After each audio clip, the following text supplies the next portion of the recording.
Faf du Plessis अगर वहां पे नहीं आउट होता तो दिल्ली शायद ये मैच जीत जाती, या फिर अक्षर पटेल को वो चोट नहीं आया होता तो अक्षर पटेल और लंबी पारी खेल सकता था और वहां से दिल्ली शायद जीत सकती थी, या फिर केएल राहुल रन आउट नहीं होता तो शायद दिल्ली मैच जीत सकती थी, या फिर 6-7 बॉल और होता, या फिर 2 बॉल और भी होता तो भी विपरेश निगम वहां से जिता लेता। लेकिन कैसे विपरेश निगम जिता लेता? भाई उसको तो बर्थडे बॉय यानी आंद्रे रसल ने ही क्लीन बोल्ड कर दिया था। ठीक है, थोड़ा सा मौका बना था, चांस बना था कि दिल्ली मैच जीत सकती है, लेकिन दिल्ली मैच नहीं जीती है। मैच जीती है केकेआर। दिल्ली जो है स्टार्टिंग के 4 मैच चारों के चारों बहुत बेहतरीन तरीके से जीती थी, लेकिन जो लास्ट के 6 मैच है उसमें से केवल 2 मैच जीती है और 4 मैच हारी है। तो भाई दिल्ली के लिए अब दिल्ली थोड़ी थोड़ी दूर हो रही है। ठीक है, वो अभी उन लोगों के लिए एक अच्छी बात है।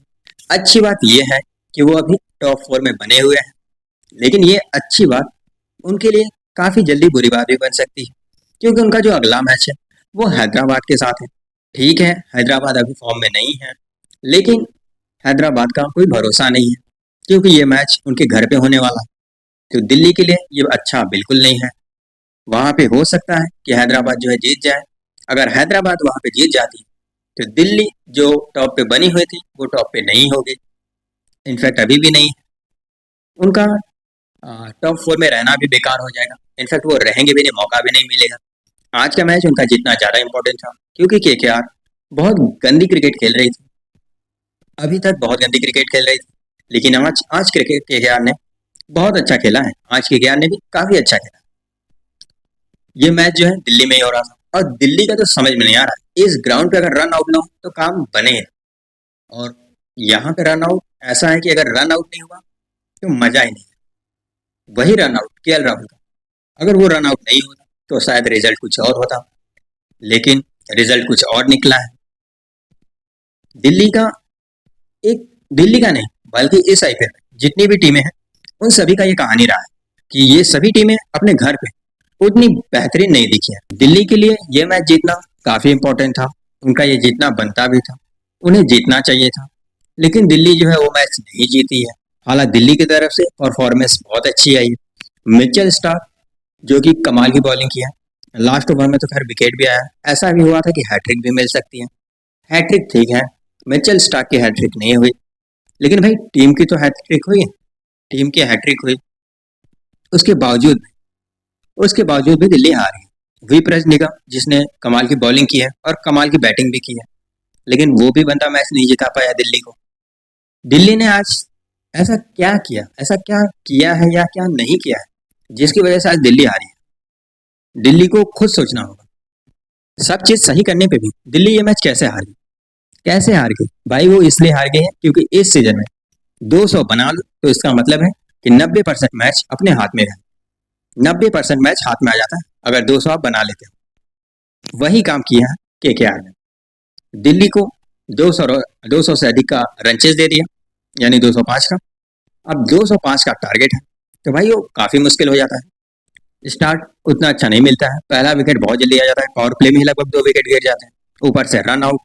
तो इन सब की वजह से दिल्ली जो है ये मैच हार गई और केकेआर मैच जीत गई है। और केकेआर के लिए भी ये मैच जितना ज्यादा इंपॉर्टेंट था, बहुत ज्यादा इंपॉर्टेंट था, और वो ये मैच जीत भी गई क्योंकि उनकी तरफ से कमाल की बैटिंग हुई। अभी तक उनकी जो परेशानियां थी, जो मुसीबत थी, वो केवल एक ही थी, वो था मिडिल ऑर्डर। ओपनिंग उन लोग को अच्छी मिल जाती थी, लेकिन मिडिल ऑर्डर जो वो काम बिगाड़ देता था। लेकिन आज आज मिडिल ऑर्डर के नाम पे अंकित रघुवंशी और रिंकू सिंह ने कमाल की बैटिंग की, कमाल की बैटिंग की, जिसकी वजह से ये 205 रनों का टारगेट मिला है दिल्ली को। उन दोनों की वजह से, उन दोनों ने ऐसी पारी खेली जिसकी वजह से आपका 205 तक का टारगेट गया। ठीक है, ठीक है भाई, आंद्रे रसल बीच में आया, कुछ पारी खेला, अच्छा खेला भाई, बर्थडे बॉय है, बनता है, लेकिन फिर भी 205 रनों का टारगेट है तो वही पे केकेआर लगभग जीत गई थी। लेकिन एक टाइम भाई ऐसा था, एक टाइम भी ऐसा भी था, भले केएल राहुल का आपका रन आउट हो गया, लेकिन उसके बाद जो अक्षर पटेल और फाफ डुप्लेसी के बीच एक पार्टनरशिप आई थी, वहां पे पूरा पूरा चांस था कि दिल्ली मैच जीत जाएगी, लेकिन नहीं, ऐसा नहीं हुआ है। 2 ओवर, 2 बॉलर जो अपने एक एक ओवर लाए, एक एक ओवर में 2-2 विकेट लिए, यानी 2 ओवर में जो 4 विकेट मिले, यानी सुनील नारायण सुनील नारायण का वो तीसरा ओवर था जिसमें 2 विकेट मिले थे बैक टू बैक। और आपका वरुण चक्रवर्ती वरुण चक्रवर्ती का भी शायद लास्ट ओवर था, उसमें भी 2 विकेट मिले थे बैक टू बैक। बस वहीं पे दिल्ली मैच हारी। दिल्ली वहां पे मैच नहीं हारी कि अक्षर पटेल को चोट लगा इसलिए, फाफ डुप्लेसी वहां पे कैच हुआ इसलिए, नहीं, ना तो रन आउट, ये सब नहीं।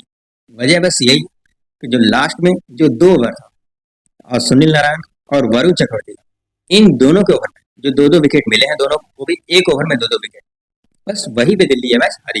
केकेआर के लिए खुशी की बात है कि केकेआर जो है वो मैच जीत गई है। और सबसे बड़ी बात कि आज जो फील्डिंग रही है वो कमाल की रही है। और भाई कैचिंग के मामले में तो इस टाइम पे इस आईपीएल में कैचिंग के मामले में देखा जाए तो श्रीलंका सबसे आगे, क्योंकि श्रीलंका का ये आज एक और प्लेयर भाई क्या कमाल का कैच किया, उड़ता हुआ कैच किया, कमाल का कैच किया भाई, कमाल का कैच किया। और भाई सबसे बड़ी बात करुण नायर भाई, हमेशा बोलना नहीं पड़ता है कि क्रिकेट हमें एक मौका दे। भाई मौका मिला है तो उस मौका को ग्रैब भी करिए, उस मौके को आप बुनाइए भी, उस मौके को जो आपको मिला है उसको आप बनाइए, उसको आप मजबूर करिए कि आपको टीम में हमेशा रखे। जैसे आपका केएल राहुल है ना, आज सुनील शेट्टी कमेंट्री बॉक्स में थे भाई, उन्होंने बहुत बेहतरीन बात बोली है। और सबसे बड़ी बात तो वो बात उठाई है जो आपका गोइंका साहब के बीच में हुआ था। उन्होंने आज बोला है कि दिल्ली में वो आने के बाद जिस तरह से खेल रहे हैं वो बढ़िया है। साथ में उन्होंने ये भी बोला है उसमें, उन्होंने ये भी बोला है कि जो दिल्ली में आए हैं उसके साथ साथ उनके जो ओनर है वो कमाल के ओनर है। तो भाई उन्होंने इस बात को इनडायरेक्टली बोला भी कि लखनऊ के जो ओनर थे उसमें ही कुछ गड़बड़ी थी, गड़बड़ी उसी में थी।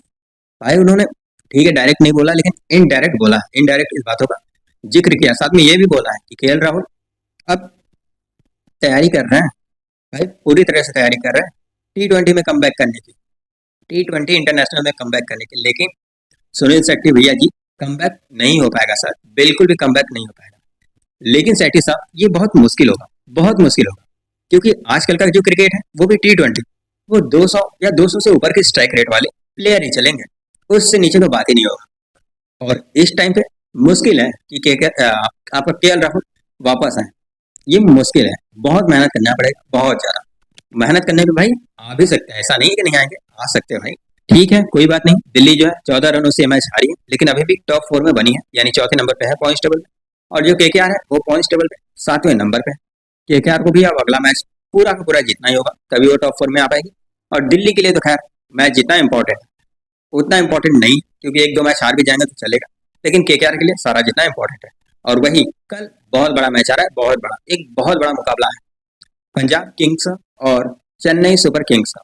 दोनों किंग्स का मुकाबला है, बहुत बेहतरीन मुकाबला होने वाला है, बहुत खतरनाक मुकाबला होने वाला है। इस मुकाबले में हो सकता है कि इस मुकाबले में ऐसी ऐसी आवाजें उठें, ऐसे ऐसे लोग उठें जिसे देख के आपको हैरानी भी हो सकती है, काफी हैरानी होगी, क्योंकि जो कल का मैच है वो मामूली बात नहीं, बहुत बड़ी मैच है, बहुत बड़ा मैच। तो देखते हैं कल का मैच कौन जीता है। लेकिन पॉइंट्स टेबल के हिसाब से देखा कि किसका जीतना जरूरी या कौन जीत सकता है, तो भाई जीतना जरूरी तो सीएसके का है, क्योंकि सीएसके नंबर 10 पे है और वो नंबर 10 पे रहने वाली टीम लग नहीं रही, हम लोगों के लिए नहीं, सीएसके वालों के लिए। उनको लगता है कि वो नंबर 10 के लिए है ही नहीं, इसलिए ये मैच जीतना सीएसके का ज़्यादा इंपॉर्टेंट है पॉइंट्स टेबल के हिसाब से भी और उनके लिए भी। तो देखते हैं कल का मैच कौन जीते। वैसे स्ट्रॉन्ग टीम जो है वो भाई पंजाब है, लेकिन ये मैच क्योंकि चेन्नई के घर पे हो रहा है, यानी सीएसके के घर पे हो रहा है, तो थोड़ा सा पड़ला आपका भारी सीएसके का है। तो देखते हैं कि कल क्या सीएसके मैच जीत पाए। लेकिन हाँ, मुझे ऐसा लगता है कि कल मैच सीएसके जीत सकती है, कल सीएसके हो सकता है मैच जीत सकती है, लेकिन ये पूरा का पूरा डिसाइड हो जाएगा पावर प्ले में ही पूरा डिसाइड होगा। क्योंकि कल एक रिकॉर्ड बना है, नया रिकॉर्ड बना है, वो जो आपका नया था वैभव सूर्यवंशी जिसने 11 छक्के मारे थे भाई पावर प्ले में। अभी तक पावर प्ले में सीएसके ने टोटल 11 छक्के नहीं मारे। तो देखते हैं कल का मैच इंपॉर्टेंट है।